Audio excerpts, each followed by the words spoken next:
You're not lazy. You're exhausted from feeling like time is running out. You work harder than most, yet feel stuck. Because the real battle isn't outside, it's in your head. This story is for anyone who feels they were born in the wrong place. Once upon a time, in a rural corner of Ohio, lived a young man named Sam. Sam was trapped in a cycle of bitterness. He had inherited a plot of land from his father, but it was the worst piece of earth in the county.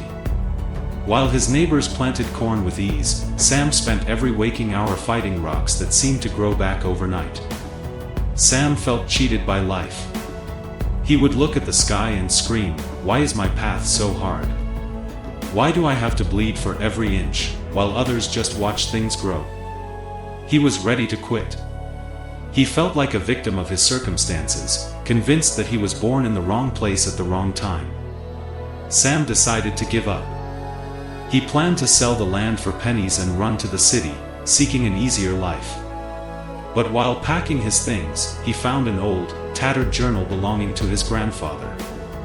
One sentence was circled in red ink: "The greatest treasure isn't found across the sea, it is buried right beneath your feet. You just have to be brave enough to dig deeper than the rest." Thinking his grandfather meant actual buried gold, Sam's Type A drive kicked into high gear. He went back to the field. He wasn't farming anymore, he was hunting. He began to unearth massive boulders. He pushed his body to the breaking point.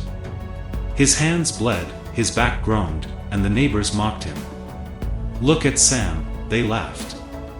"He's not a farmer, he's a gravedigger. He's obsessed with the stones." But Sam didn't hear them. He was focused on the struggle. He hauled every single rock to the edge of the property, creating a massive wall of stone. He dug deeper and deeper, fueled by a dark motivation to prove everyone wrong. After months of agonizing labor, the transformation happened. Once the rocks were gone, Sam discovered the soil beneath was jet black, rich, and incredibly fertile. Because it had been protected by the stones for centuries, it was the most nutrient-dense soil in the valley. But that wasn't the real miracle. A geologist passing through the town noticed the massive wall of rock Sam had built. He stopped Sam and asked, "Where did you get all this high-grade limestone? And these minerals?" It turned out, the very rocks Sam had cursed were worth a fortune to the local construction industry. Sam sold the problems he had cleared away for more money than his neighbors made in 10 years of farming. When Sam finally planted his seeds in that cleared, black soil, the harvest was legendary. His crops were stronger, taller, and more valuable than any in the state.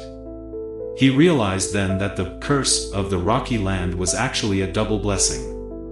The rocks provided the capital, and the labor of moving them provided the character.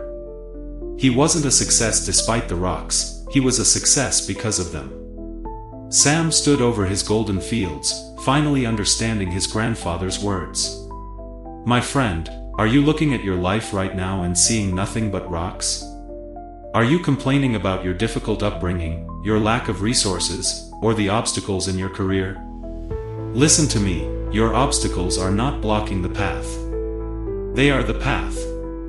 Stop wishing for someone else's green field. Start digging into your own rocky ground. The very thing that is making you sweat and cry right now, that struggle, is the raw material for your future empire. Within your greatest problem lies your greatest prize. Don't run from the hard work. Dig deep. Because your gold is not waiting for you in some distant dream, it is waiting under the very stones you are trying to avoid.